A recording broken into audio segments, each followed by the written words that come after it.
Leitura do livro Crescendo em Oração, um verdadeiro guia para conversar com Deus. Autor Mike Bickle. Capítulo 11. A oração e as promessas proféticas. Citação de Martinho Lutero, abre aspas. A oração não é vencermos a relutância de Deus, mas apossarmos-nos da sua boa vontade, fecha aspas. Como já vimos, parte da nossa responsabilidade como intercessores é orarmos pela liberação do reino, o crescimento do reino de Deus na terra. Sempre que fazemos a oração do Senhor, estamos pedindo que o seu reino venha. Mateus 6, versículo 10. Outra forma de intercedermos para a manifestação do reino é lutarmos para o cumprimento de promessas proféticas bíblicas, promessas proféticas contemporâneas e palavras proféticas pessoais, especialmente as que se relacionam ao reavivamento. Veja o capítulo 20 para mais detalhes sobre o reavivamento e o que quero dizer com esse termo. Há um relacionamento dinâmico entre as promessas proféticas e a oração perseverante. À medida que a nossa fé é avivada pelas promessas proféticas, somos capacitados a sustentar a nossa oração para a plena liberação dessas promessas. De fato, a oração e a profecia são inseparáveis. As promessas proféticas são o combustível da obra da intercessão, da pureza e de um evangelismo mais eficaz. Elas nos ajudam a perseverarmos em nossa fé e obediência, para que não nos retraiamos em tempos de pressões e dificuldades. As promessas proféticas são geralmente convites em vez de garantias. Deus fala profeticamente para nos preparar, a fim de cooperarmos mais plenamente com o Espírito Santo, à medida que intercedemos para a plena liberação do que Ele prometeu. Valorizamos as promessas proféticas, especialmente as das Escrituras, mas não deveríamos negligenciar as promessas proféticas pessoais que são confirmadas pelo Espírito Santo. Paulo exortou a Timóteo a travar a luta da fé de acordo com as palavras proféticas que lhe foram dadas. Timóteo, meu filho, dirige essa orientação a ti, levando em consideração o que as profecias anunciaram a teu respeito. Com base nelas, luta o bom combate. 1 Timóteo 1, versículo 18. As palavras proféticas nos ajudam a perseverarmos com fidelidade em nossas missões, dadas pelo Senhor, especialmente as difíceis. As promessas proféticas bíblicas e contemporâneas e as palavras proféticas pessoais são ajudas importantes para sustentarmos a oração perseverante ao longo dos anos. No entanto, o fundamento do nosso ministério tem que estar em Jesus e em nosso relacionamento com Ele, como confirmado na palavra de Deus. Não baseamos o nosso ministério em palavras proféticas pessoais. Jamais podemos receber promessas proféticas que não honrem a palavra escrita ou que a contradigam. As Escrituras são autoridade final em todas as questões de fé, inclusive das promessas proféticas. Todas as profecias contemporâneas ou pessoais precisam ser confirmadas pelo Espírito por 2 ou 3 testemunhas. 2 Coríntios 13, versículo 1. Penso nos 3 estágios da nossa parceria com Deus. Primeiramente, Deus inicia o que Ele quer. declarando-o em sua palavra e avivando os nossos corações para crermos naquilo. Em segundo lugar, respondemos em obediência com a oração com fé, declarando a vontade de Deus de volta a Ele. Em terceiro lugar, Deus responde a nossa oração, liberando aquilo pelo que oramos na esfera natural. Em outras palavras, o Senhor está no controle de todo o processo de liberação do reavivamento. Ele envia encorajamento profético para avivar-nos a fim de perseverarmos em oração. E então o Espírito Santo nos ajuda a orar. Em seguida, Deus responde às orações, liberando mais do seu poder e das suas bênçãos. Um glorioso ciclo. Ele inicia, sustenta e finaliza sua obra de reavivamento. Paulo disse isso melhor. Dele e por meio dele e para ele são todas as coisas. A ele seja a glória para sempre. Romanos 11, 36. Tanto a oração como o reavivamento começam com ele e são sustentados por meio dele, então a glória retorna a ele. Subtítulo: Promessas bíblicas de um grande derramamento do Espírito Santo. Estou convencido de que o maior derramamento do Espírito Santo de toda a história será liberado pouco antes da segunda vinda de Jesus. O corpo de Cristo participará desse maior reavivamento da história, que ocorrerá na geração em que o Senhor voltar. Nesse grande reavivamento, o Espírito Santo lhe liberará os tipos de milagres registrados em Atos e Êxodo, combinados e multiplicados numa escala global. Como eu sei? Porque a Bíblia contém muitas promessas relacionadas aos tempos do fim. E ela nos diz que Jesus voltará para buscar uma igreja gloriosa, que anda em santidade e sem nenhuma mácula ou comprometimentos. Efésios 5, 27. E para apresentá-la a si mesmo como igreja gloriosa, sem mancha, nem ruga ou qualquer outra imperfeição, mas santa e inculpável. As promessas bíblicas confirmam que o corpo de Cristo em todo o mundo pode ter a expectativa de testemunhar várias expressões de reavivamento nos tempos do fim. Identificarei 5. Primeira, veremos a manifestação de uma igreja vitoriosa, unificada e ungida, cheia da glória de Deus. Jesus orou a fim de que sejam, a igreja, aperfeiçoados na unidade, para que o mundo saiba que o Pai enviou a Jesus. João 17, versículos 22 e 23. Segundo, a igreja viverá em amor, humildade e pureza, como uma noiva que está totalmente preparada para o Senhor, vivendo de acordo com o sermão da montanha. Mateus 5 a 7. Porque chegou a hora das bodas do Cordeiro e sua noiva já está preparada. Apocalipse 19, versículo 7. 3. Veremos uma grande colheita final de todas as nações, tribos e línguas. Tenho expectativa de que essa grande colheita de almas exceda a 1 bilhão de novas almas vindo a Jesus.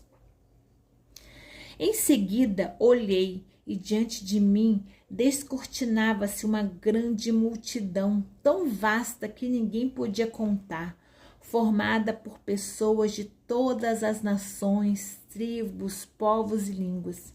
Estavam em pé diante do trono do Cordeiro. Estes são os que vieram da grande tribulação e lavaram as suas vestes, e as alvejaram no sangue do Cordeiro. Apocalipse 7, versículos 9 e 14.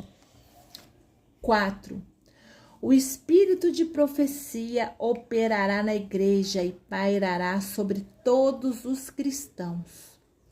Nos últimos dias, diz o Senhor, derramarei do meu espírito sobre todos os povos.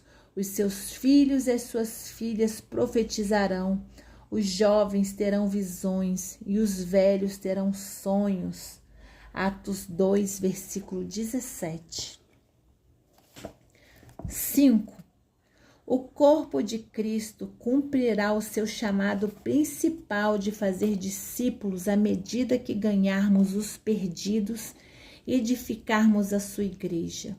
Uma comunidade do reino expressando os 2 grandes mandamentos de amar a Deus e as pessoas e envolvendo-se totalmente na grande comissão. Amarás o Senhor teu Deus de todo o teu coração, de toda a tua alma e com toda a tua inteligência. Este é o primeiro e maior dos mandamentos. O segundo, semelhante a este, é: amarás o teu próximo como a ti mesmo. Mateus 22, 37 e 39. Portanto, ide e fazei com que todos os povos da terra se tornem discípulos, ensinando-os a obedecer a tudo quanto vos tenho ordenado. Mateus 28, versículos 19 e 20. Precisamos enfrentar uma tensão à medida que lutamos em oração para a plena liberação dessas promessas proféticas de reavivamento. Devemos operar numa liberação parcial do poder de Deus agora e, ao mesmo tempo, também continuar a orar fervorosamente por uma vitória histórica da plenitude do Espírito. Alguns que oram por um derramamento histórico perdem de vista a ministração no poder de Deus no presente. E alguns que estão atualmente ministrando às pessoas regularmente perdem de vista a luta e intercessão por uma vitória histórica da plenitude de tudo que Deus prometeu. Gastam toda a sua energia no ministério e não têm a fé, a energia ou o desejo de lutar por uma vitória no futuro. Podemos andar na medida que Deus ordenou para nós agora, como também buscar a plenitude do que Ele prometeu. Podemos curar os enfermos e ganhar muitos para Jesus agora, até mesmo antes do tempo em grandes multidões. Podemos curar os enfermos e ganhar muitos para Jesus agora, até mesmo antes do tempo em que grandes multidões virão com poder a Jesus, na plenitude do reavivamento dos tempos do fim. Devemos nos apossar do poder de Deus hoje, enquanto lutamos pela plenitude para amanhã. Em outras palavras, podemos ter um relacionamento de tempo presente com Jesus e experimentar o seu poder agora em nosso ministério e ao mesmo tempo orar e antegozar a plenitude do que Deus prometeu. Subtítulo: A Palavra de Deus a mim. Durante muitos anos li sobre os reavivamentos que acompanharam o ministério dos heróis da fé, como Jonathan Edwards, John Wesley, George Whitefield, David Brainerd e Charles Finney. Veja o capítulo 20 para mais detalhes sobre esses grandes homens de Deus e o seu papel no reavivamento.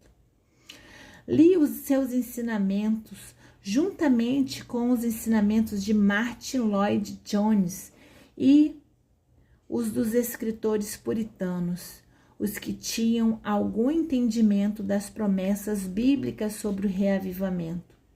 E adotei a teologia deles de uma colheita de almas sem precedentes no fim dos tempos. Muito mais tarde, a minha confiança num derramamento do Espírito no fim dos tempos tornou-se uma questão muito pessoal. Certa noite, em setembro de 1982, num quarto de hotel bem velho no Cairo, Egito, tive um encontro transformador no Espírito Santo. Eu gostaria de compartilhar parte desse encontro glorioso com você. O quarto de 2,5 por 2,5 tinha uma cama pequena, um ventilador de teto que rangia, encanamentos da idade da pedra e uma variedade de coisas rastejantes que periodicamente saíam em disparada pelo chão de concreto. Era decididamente primitivo de acordo com os padrões ocidentais. Eu estava só e havia separado a noite para passá-la com o Senhor em oração. Eu estava ajoelhado no chão de cimento, ao lado da cama frágil há cerca de 30 minutos, quando de repente tive um dos mais incríveis encontros com o Senhor em toda a minha vida como cristão. Não tive uma visão e não fui arrebatado ao céu. O Senhor falou claramente comigo, não numa voz audível que eu pudesse perceber com os meus ouvidos naturais, mas no que chamo de voz audível interna do Senhor. Fui instantaneamente dominado por uma sensação da presença de Deus. Ela veio com um poderoso sentimento de pureza, poder e autoridade. Eu queria ir embora, mas não queria ir embora. Eu queria que a experiência acabasse, mas não queria que ela acabasse. Recebi apenas algumas sentenças, mas todas as palavras tinham um grande significado. A reverência a Deus inundou a minha alma enquanto eu sentia um pouco do terror do Senhor. Eu literalmente tremi e chorava enquanto o próprio Deus comunicava-se comigo de uma maneira que eu nunca havia experimentado antes e não experimentei desde então. O Senhor simplesmente disse: eu mudarei a compreensão e a manifestação do cristianismo em toda a terra numa só geração. Foi uma afirmação simples e direta, mas sentir o poder de Deus em todas as palavras enquanto eu recebia a interpretação do Espírito. O próprio Deus fará mudanças drásticas no cristianismo em todo o mundo. E esse reavivamento, reforma, será por sua iniciativa soberana e para a sua glória. Eu sabia, por meio do Espírito Santo, que a expressão a compreensão do cristianismo significava a maneira pela qual o cristianismo é percebido pelos incrédulos. Na igreja primitiva, as pessoas tinham medo de se associarem casualmente com os cristãos, parcialmente por causa das demonstrações de poder sobrenatural, Atos 5:13. Atualmente, a maioria dos incrédulos considera a igreja antiquada e irrelevante em suas vidas. Deus vai mudar a maneira como os incrédulos veem a igreja. Uma vez mais, testemunharão o maravilhoso, porém aterrador poder de Deus em seu corpo.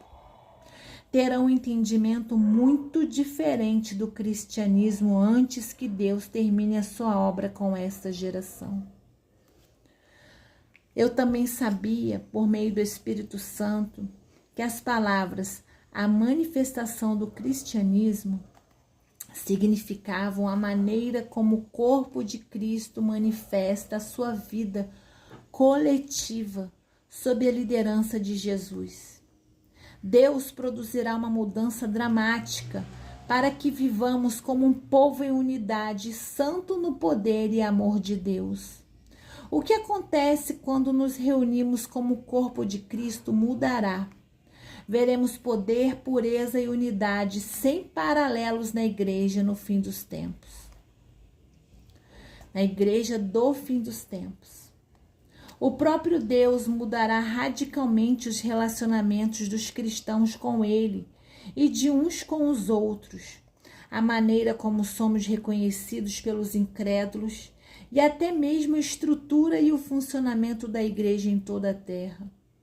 Ele fará isso não no mês, num ano ou em alguns anos, mas numa geração.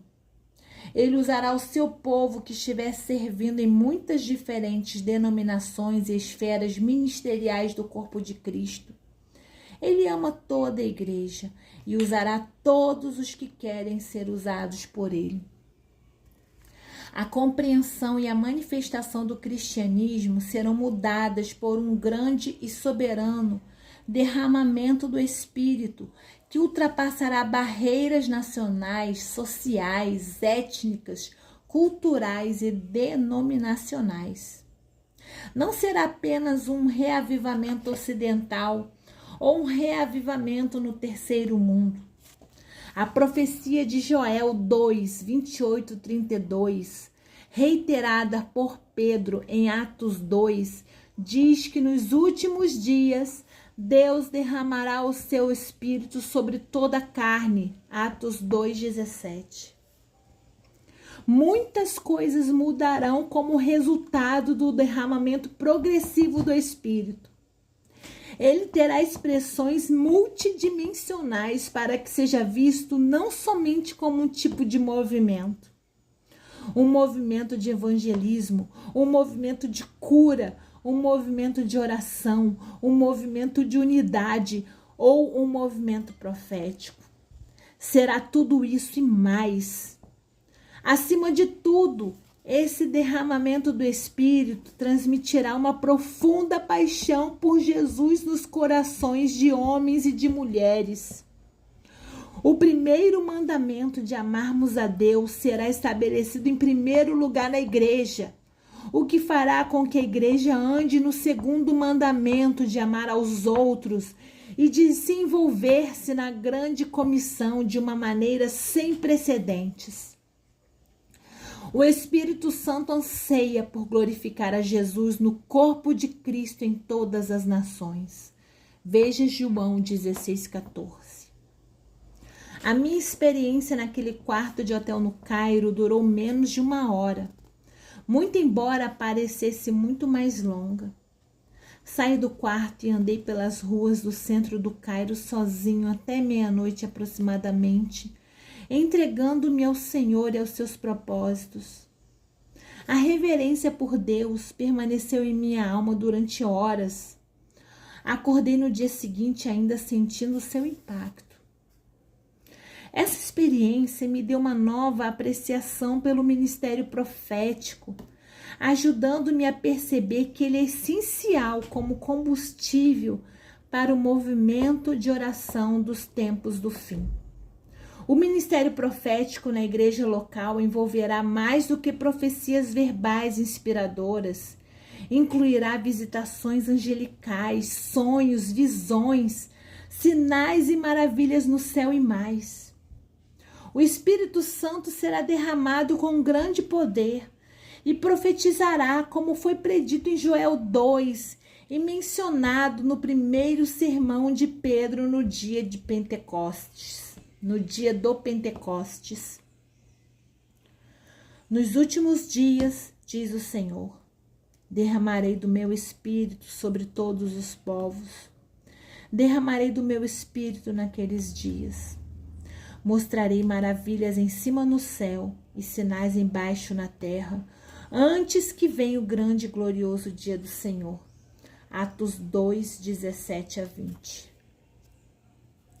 Antes de continuarmos, eu gostaria de separar um momento para definir o que quero dizer com 2 termos: os últimos dias e os tempos do fim. Para entendermos as promessas de Deus nas Escrituras com relação ao fim dos tempos, é importante diferenciarmos esses termos. Os últimos dias começaram no dia de Pentecostes e continuarão até a segunda vinda de Jesus. No entanto, uso a frase os tempos do fim, referindo-me às décadas finais dos últimos dias. Uso os tempos do fim como um sinônimo para a geração em que o Senhor voltará. Muitas profecias do Antigo Testamento sobre o reino de Deus são cumpridas pelo menos de duas maneiras em duas épocas. Primeiramente, acontecerá um cumprimento parcial e local, como o que ocorreu na igreja primitiva e é descrito no livro de Atos. Em segundo lugar, ocorrerá um cumprimento total e global numa escala mundial na geração em que Jesus voltar. Jesus falou sobre o reino, não apenas como se o reino tivesse chegado plenamente, mas também como se ainda estivesse por vir. Como George E. Led falou, o reino de Deus é também já, como também ainda não. Já está aqui, mas não ainda plenamente aqui. A Bíblia ensina que o reino veio à terra em parte, com o advento de Cristo, mas que a manifestação completa das profecias bíblicas com relação ao reino de Deus ocorrerá no fim desta era, quando Jesus Cristo vier novamente. Este aspecto do já, mas ainda não, é um tema por toda a Bíblia. Por exemplo, no penúltimo versículo do Antigo Testamento, Malaquias profetizou: Eis que eu mesmo vos enviarei o profeta Elias, antes que venha o Gadol, grande Iaré, assustador dia de Yavé. Malaquias 4:5. Jesus identificou João como sendo Elias, Mateus 11:14, e mais tarde disse o seguinte sobre ele: Elias com certeza vem e restaurará todas as coisas. Eu, todavia, vos afirmo, Elias já veio, mas eles não reconheceram e fizeram com ele tudo quanto desejaram. Mateus 17, 11 e 12. Vemos o cumprimento imediato, parcial e local da, entre aspas, vinda de Elias no ministério de João Batista na Judéia. No entanto, também veremos o cumprimento futuro e completo quando, entre aspas, Elias vier para restaurar todas as coisas no fim dos tempos. Da mesma maneira, a profecia de Joel 2, com relação ao derramamento do Espírito Santo, foi parcialmente cumprida em Jerusalém no dia de Pentecostes. Pedro cita a profecia e diz: o que está ocorrendo foi predito pelo profeta Joel. Atos 2:16. Muito embora o derramamento no Pentecoste fosse o que foi falado pelo profeta Joel, não era tudo o que foi falado por Joel.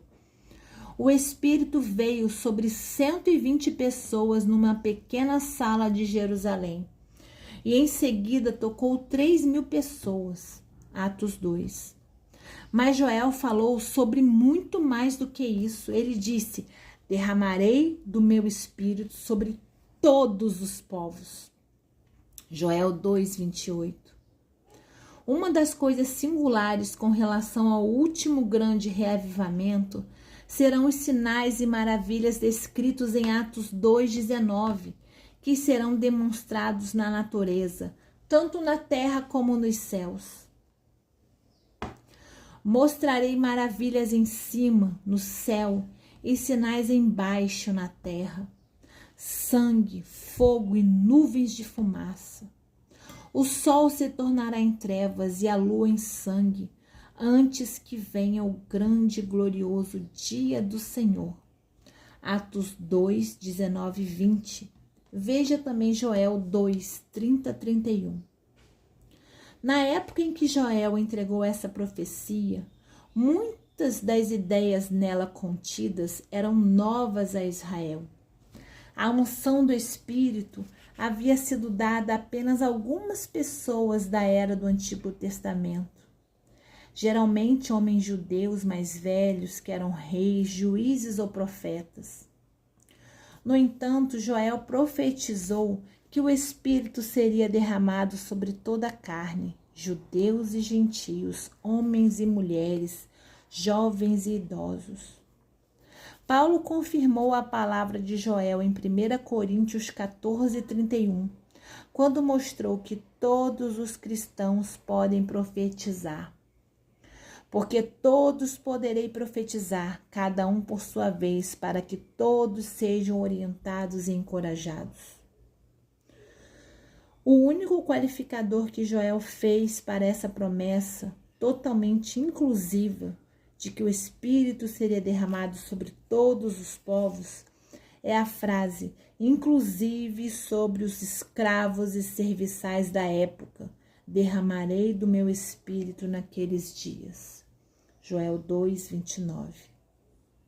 Portanto, todos os povos refere-se aos que são servos de Deus. Os meus servos retrata não os que casualmente professam a sua fé, mas os que genuinamente servem a Deus. A profecia de Joel nos dá uma grande confiança por um derramamento global do Espírito, como também muitas outras passagens bíblicas proféticas. Elas inspiram a nossa fé e nos capacitam a perseverarmos na oração e no serviço ao longo dos anos. As promessas proféticas das Escrituras também focam a nossa intercessão, revelando a vontade de Deus como um convite para recebermos por meio da oração persistente e confiante. Vamos continuar na busca, tanto do ministério de intercessão, como também no ministério profético, à medida que esperamos, com uma alegre expectativa, a volta de Jesus como noivo, rei e juiz. Fim da leitura do capítulo 11.